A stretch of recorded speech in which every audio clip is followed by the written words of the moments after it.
अस्सलाम वालेकुम नाज़रीन।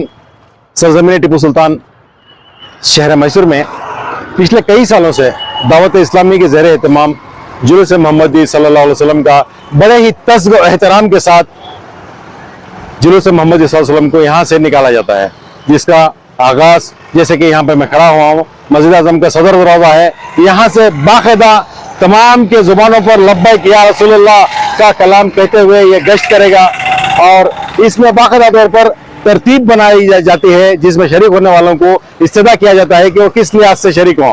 यहाँ पे जिम्मेदारान दावत इस्लामी मौजूद हैं। हम जानने की कोशिश करेंगे कि वक्त मुकर्ररा क्या है और कहाँ पर ख़त्म होगा। इससे ज़्यादा ये अपील है कि जो भी इस न्यूज़ को देखें सिर्फ न्यूज़ की हद तक ना रखें, बल्कि हर आशिक रसूल सल्लल्लाहु अलैहि वसल्लम तक इस बात को पहुँचाएँ ताकि वो भी यहाँ पर पहुँचकर ज़्यादा से ज़्यादा इस्तेफ़ादा हों और अपनी दुनिया और आखिरत बनाने के लिए उनको एक बहाना मिल सके। बिस्मिल्लाहिर्रहमानिर्रहीम। मोहतरम नाजरीन, अल्लाह रब्बुल आलमीन इरशाद फरमाता है वो अम्मा बिनिअमति रब्बिका फहद्दिस, और अपने रब की नेमतों का खूब चर्चा करो। अल्हम्दुलिल्लाह इस दुनिया में इंसानी ज़िंदगी भी मौजूद थी, हर तरह की नेमतें भी मौजूद थी, लेकिन हकीकत यह है कि ये नेमतें उस वक्त बनी जब हमारे आका मदीने वाले मुस्तफ़ा साहिब सिद्क़ व सफ़ा सल्लल्लाहु ताला अलैहि वसल्लम इस दुनिया में तशरीफ़ लाए। मेरे आका ने इंसान को इंसानियत की मेराज अता फरमाई और भटकाओं को राह दिखाई। मेरे आका ने यतीमों का सहारा कैसे बनना है ये सिखाया, बेवाओं का आसरा कैसे बनना है मेरे आका ने बताया। अल्हम्दुलिल्लाह इस सारे आलम को अमन व आश्ती मेरे आका के तशरीफ लाने से मिली। अल्हम्दुलिल्लाह ये मुबारक महीना 12 रबीउन नूर शरीफ का महीना है और इंशाअल्लाह 12 रबीउन नूर शरीफ को यानी 12वीं तारीख को मेरे आका की जश्न विलादत है। हर साल की तरह इस साल भी दावत इस्लामी इंडिया शाख मैसूर की जानिब से मस्जिद आज़म मरकज़ अहले सुन्नत के पास से यानी जहां हम रुके हुए हैं यहीं से इंशाअल्लाह जुलूस मोहम्मदी बाद नमाज ज़ोहर, यूं समझिए कि 2:20 से यहाँ से जुलूस मोहम्मदी निकलेगा। मरहबा या मुस्तफ़ा के नारे लगाता हुआ निकलेगा।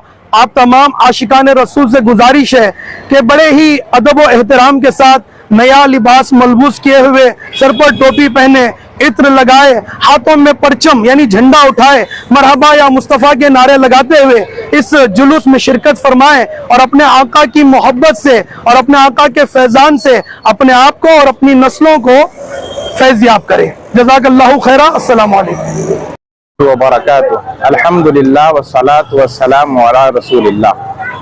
अल्लाह तबारक व तआला सूरह माइदा के अंदर इरशाद फरमाता है वक़ाल ईसा इब्न मरियम अल्लाहुम्मा अंज़िल अलैना माइदतन लियकूना ईदन लना लिअव्वलिना व आखिरना।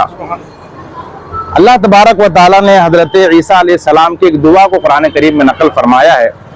कहते ईसा अलैहिस्सलाम ने अल्लाह से दुआ फरमाई, ऐ अल्लाह तो हम पर आसमान से दस्तरखान उतार, ताकि जिस दिन दस्तरखान उतरे वो हमारे लिए और अव्वल के लिए आखिर के लिए सबके लिए ईद का दिन हो जाए। तो मोमिनों आशिकों, जब हज़रत ईसा अलैहिस्सलाम और उनकी कौम पर अगर आसमान से दस्तरखान उतर जाए तो उनके लिए वो ईद का दिन हो सकता है। तो जिस दिन हमारे नबी आखिर नबी मोहम्मद अरबी सल्लल्लाहु अलैहि वसल्लम तशरीफ लाएं वो दिन इस उम्मत के लिए ईद का दिन क्यों नहीं होगा। तो अल्हम्दुलिल्लाह हमारे लिए ईदों से बढ़कर जो ईद है वो रबीउल अव्वल शरीफ और 12 रबीउल अव्वल का दिन है कि जिस दिन के सदके हमें अल्लाह ने ईद उल अज़हा भी अता फरमाया, उसी दिन के सदके अल्लाह ताला ने हमें ईद उल फित्र भी अता फरमाया। उसी दिन के सदके में अल्लाह ताला ने जितने भी मुबारक अय्याम है, जितने भी मुबारक रातें हैं, चाहे वो शब बारात हो चाहे शब कदर हो, ये सब हमारे नबी सल्लल्लाहु अलैहि वसल्लम की आमद का सदका है। अल्हम्दुलिल्लाह अल्लाह के फजल व करम से अल्लाह ताला ने हमारी ज़िंदगी में वो लम्हा फिर अता फरमाया कि वो दिन फिर अता फरमाया कि जिस दिन हमारे नबी सल्लल्लाहु अलैहि वसल्लम तशरीफ लाए थे। लिहाजा जो आने वाला मंडे है, सोमवार पीर का दिन, उस दिन इंशाअल्लाह ताला मरकज़ अहले सुन्नत मस्जिद आज़म के सामने से दोपहर तकरीबन 2:20 पर दावत इस्लामी इंडिया की तरफ से इंशाअल्लाह जुलूस मोहम्मदी का एहतमाम किया जाएगा।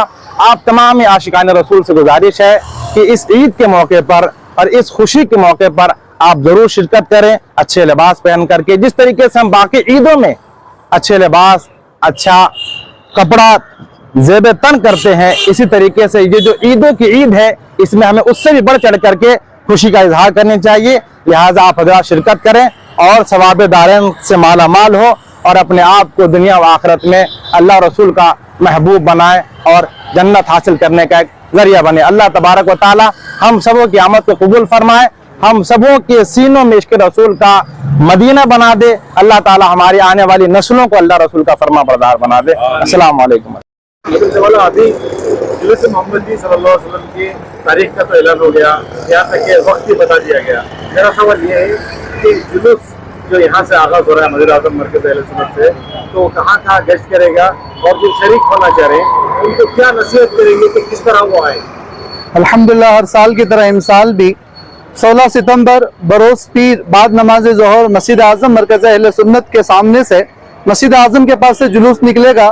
نکلتا ہوا مینا بازار کے شہراہوں سے گزرتا ہوا مشین ہاسپٹل, پھر مشین ہاسپٹل سے ہوتا ہوا فردوس شادی محل, پھر پلکوشی روڈ, پھر بڑا قبرستان پر حاضری دے کر وہاں دعا کا اہتمام ہوگا. پھر سنی چوک پر پہنچے گا.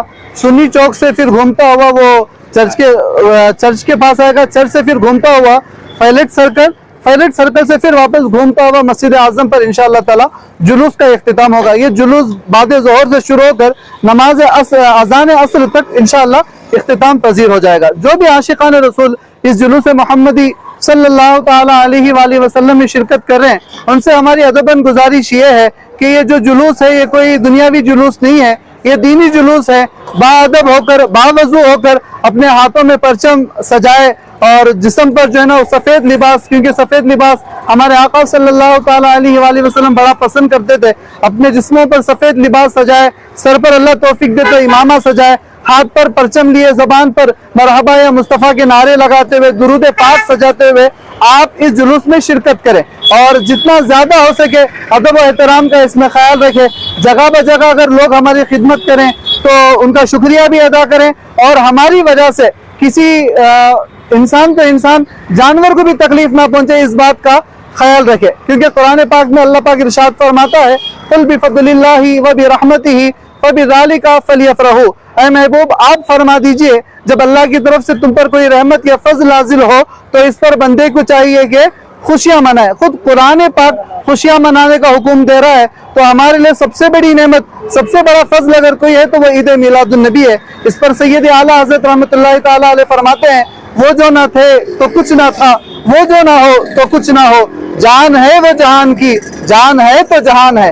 حضور کی جان کا صدقہ یہ ساری چیزیں ہیں. حدیث قدسی کا مفہوم ہے, اللہ پاک ارشاد فرماتا ہے اے محمد صلی اللہ تعالی علیہ وآلہ وسلم اگر تمہیں پیدا کرنا مقصود نہ ہوتا نہ میں آدم کو پیدا کرتا, نہ حوا کو پیدا کرتا, نہ عرش کو پیدا کرتا, نہ فرش کو پیدا کرتا, نہ لوح کو نہ قلم کو. پتا چلا کہ دنیا و آخرت کی ساری زینتیں, ساری خوبصورتیاں, ہمارے جسم میں جو کچھ اعضاء ہیں یا ہم حوالے جو بھی ہمارے پاس نعمتیں ہیں یہ سب کچھ حضور کا صدقہ ہے. تو اتنی ساری نعمتیں جس آقا کے صدقے ملی, تو میں تمام عاشقان رسول اور تمام غلامان مصطفیٰ کو یہ دعوت دیتا ہوں کہ آپ اپنی محبتوں کا ثبوت دینے کے لیے, آپ اپنی غلامیوں کا ثبوت دینے کے لیے آپ اس جلوس محمدی میں بڑھ چڑھ کر زیادہ سے زیادہ تعداد میں اس جلوس محمدی میں شرکت کریں اور اس جلوس کو کامیاب کرنے کی کوشش کریں. یہ جلوس ہر سال کی طرح اس سال بھی دعوت اسلامی انڈیا کے زیر اہتمام انشاءاللہ یہ جلوس ہوگا. آپ تمام عاشقان رسول اس جلوس میں شرکت فرمائیں اور دارین کی برکتیں حاصل فرمائیں. السلام علیکم ورحمۃ اللہ وبرکاتہ.